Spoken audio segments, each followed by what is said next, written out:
We are back to another episode of What Did AI Say at VickyL-4AI on YouTube. Thank you so very much for coming back to the podcast. As always, gratitude is the attitude. Let's go ahead and jump right into today's question. This is episode number 40. And here we go. As always, we're going to start with Chatgpt. What do parents need to know about furries, CODs, gropers, incels, operators, and catboys in the gaming culture? Here's parent-friendly breakdown of what these terms mean and why they matter in gaming culture and online committees. These groups are slang terms.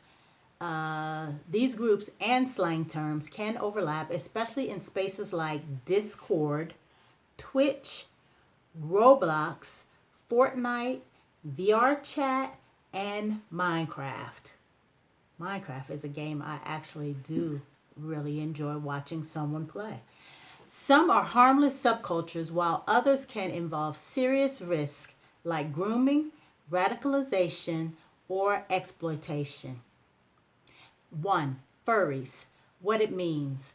People who are interested in anthropomorphic animals, which are animals with human traits. This is often expressed through art, costumes, fursuits, and online avatars. Why it matters for parents. Many furries are harmless fans, similar to cosplayers or anime fans. Risk areas. Some furry spaces, especially in VR chat or Discord, have adult content and can expose minors to predators or grooming.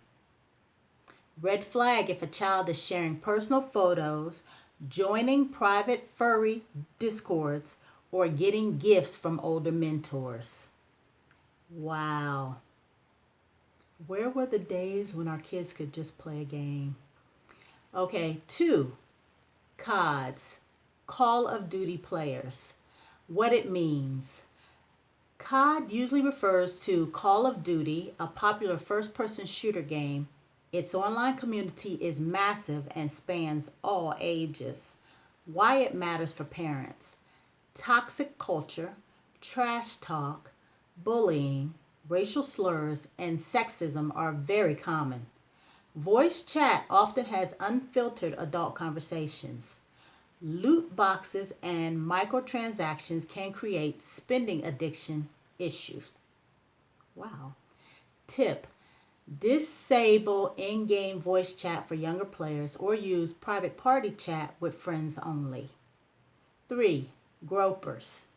What it means. Gropers are part of a far-right online movement often connected to extremist figures like Nick Fuentes. They use memes, edgy humor, and gaming spaces to recruit young males. Their mascot is a distorted frog similar to Pepe. Why it matters for parents. Gropers target teenage boys in gaming spaces, especially when they're isolated or frustrated. They gradually introduce extremist beliefs, starting with harmless jokes, then moving toward hate speech and radical politics. They often operate on Discord, YouTube, and Twitch. 4. Incels. What it means. Incel stands for involuntary celibate. It's an online subculture of men who are angry about not having romantic or sexual relationships. Many incel spaces breed misogyny, violence, and extremist ideology. Why it matters for parents. Gaming chats can draw in lonely young males and radicalize them. Some incel-influenced individuals have committed real-world violence. Red flags include frequent use of terms like Chad, Stacy, Black Pill, or Femoid. 5. Operators. What it means. This depends on context. In shooters like Rainbow Six Siege, operators and characters with special abilities, this is harmless gaming terminology. Online lingo, sometimes used to refer to people who run servers, Discord groups, or scams. Why it matters for parents. In grooming or exploitation cases, operators may be older teens or adults managing shady groups where younger kids hang out. Pay attention if a child talks about ops or operators who are in charge of a private gaming server. 6. Catboys. What it means. A catboy is a male character or gamer with cat-like traits, often from anime culture. Popular in VR chat, TikTok, and gaming spaces. Why it matters for parents. Often harmless cosplay or roleplay. Risk area. Some catboy spaces are sexualized, and predators may roleplay inappropriately with minors. Risk across all groups. Risk where it happens, warning signs. Grooming Discord, VR chat, Roblox secret chats, gifts, secrecy about new friends, radicalization, YouTube, Twitch, Discord, sudden extreme views, hateful memes, cyberbullying, COD voice chat, Fortnite withdrawn behavior, anger after playing addiction spending, Fortnite, Roblox, COD, credit card charges, loss of interest in offline activities, exposure to porn, VR chat, furry servers talking about NSFW, secret behavior. Wow. What parents can do. Okay, here we go. This is what we need to hear right here. 1. Stay involved. Play games with your child or watch them play to understand the environment. Now, that was something that I did, especially with Minecraft. I would watch my kids play that game and others. Know which Discord servers or groups they are in. 2. Set boundaries.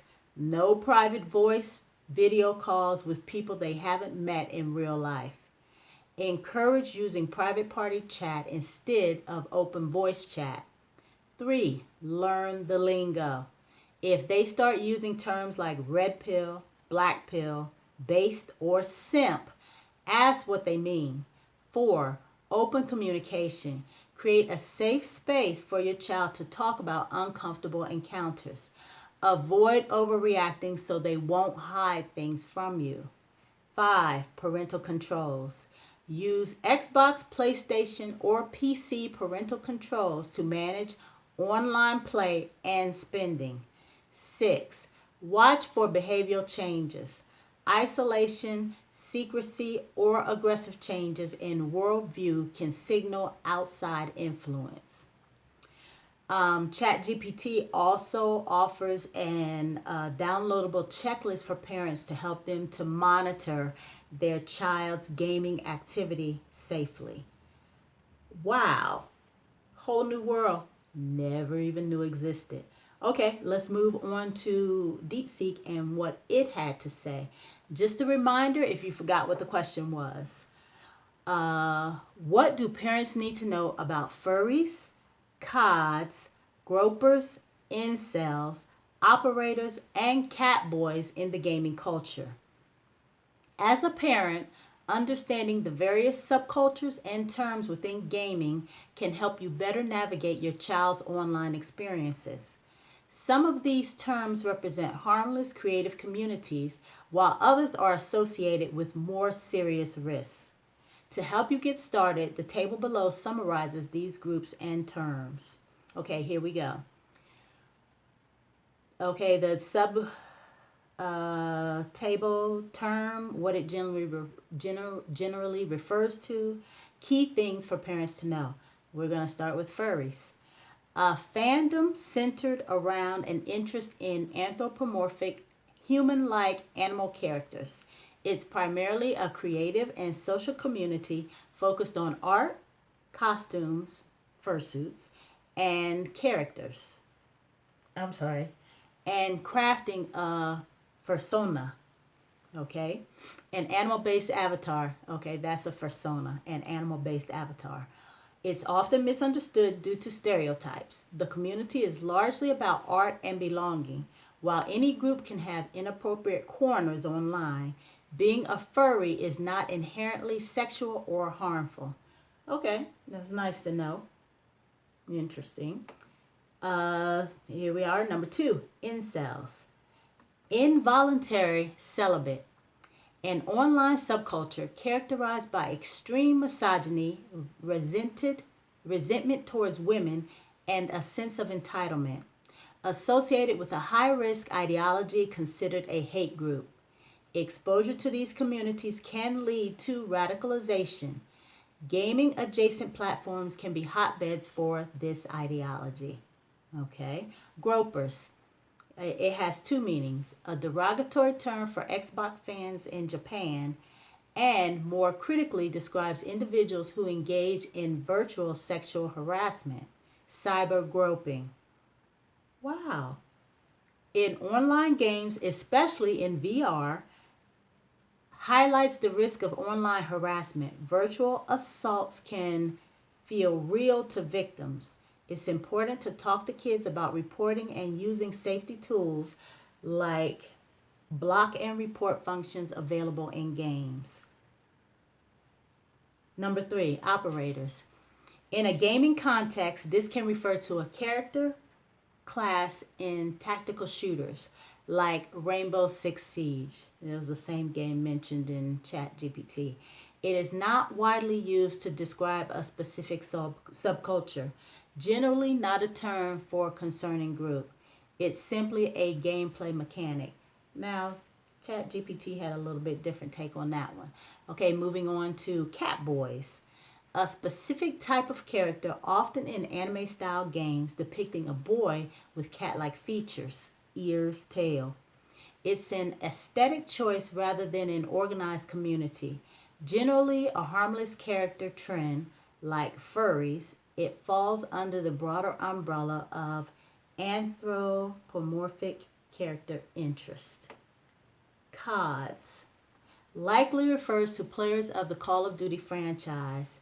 It has a massive broad player base and is a major force in esports and popular culture. The community is vast, and like any large online multiplayer space, it can contain toxic behavior, strong language, and competitive intensity.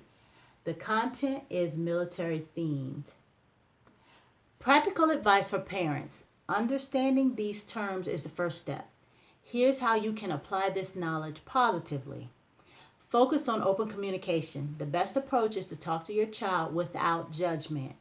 Ask them about the games they play, the communities they're in, and what they enjoy about them.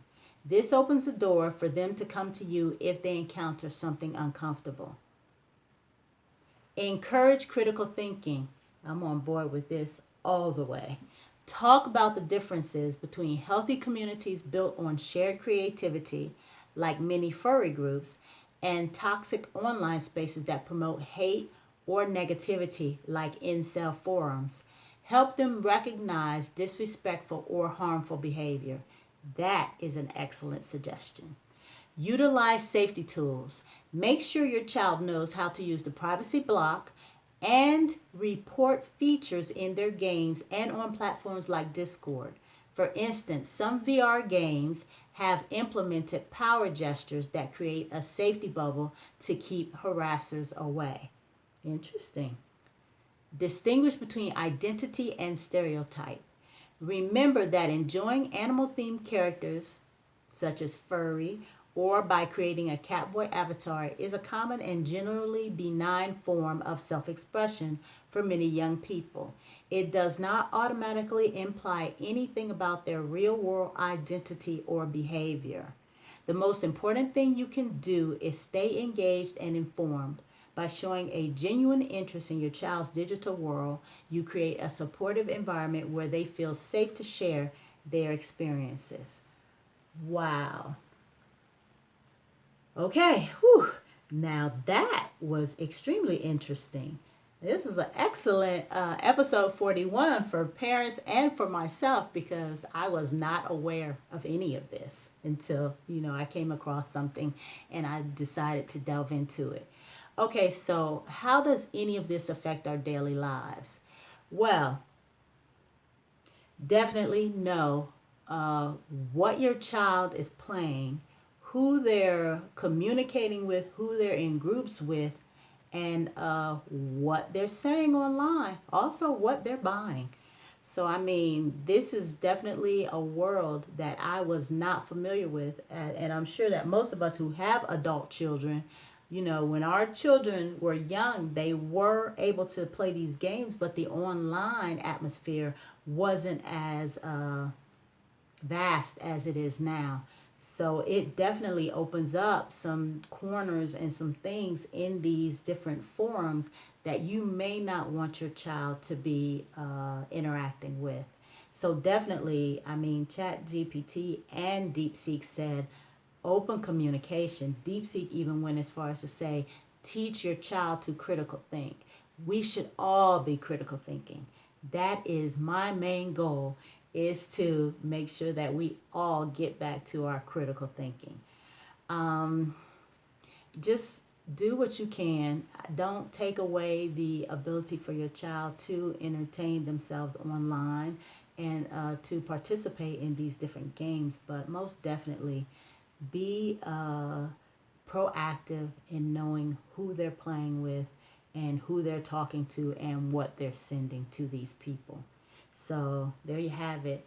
Both DeepSeek and ChatGPT delve further into these into these communities, and ChatGPT even has a safety list that you can download and help you as a parent to safeguard your children online. So that may be something that you might want to go ahead and do. Okay, let's move right along. That really was something new for me, and I'm sure new for most of you as well. Let's move right along in this episode 41 to our positive saying for today. One of my favorite parts of the podcast. And this one comes from Carl Jung, who is probably, I don't know, I listen to and watch a lot of videos based off of his work in psychiatry and psychology. Okay, so he has quite a few sayings here, but the one that we're going to use today is healing others without first healing yourself is spiritual martyrdom, not transformation.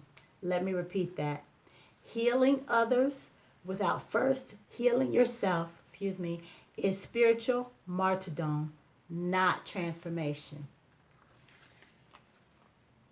One thing I always harp on is that you're no good to anyone else if you're not fully whole and healed. So make sure that you take care of self first before you're out there spreading yourself thin trying to take care of others. Okay, that's all I have for you for this episode. Thank you so very much for about 19 minutes of your time. If you haven't already, please like and subscribe to the podcast. I'll see you next episode. Peace.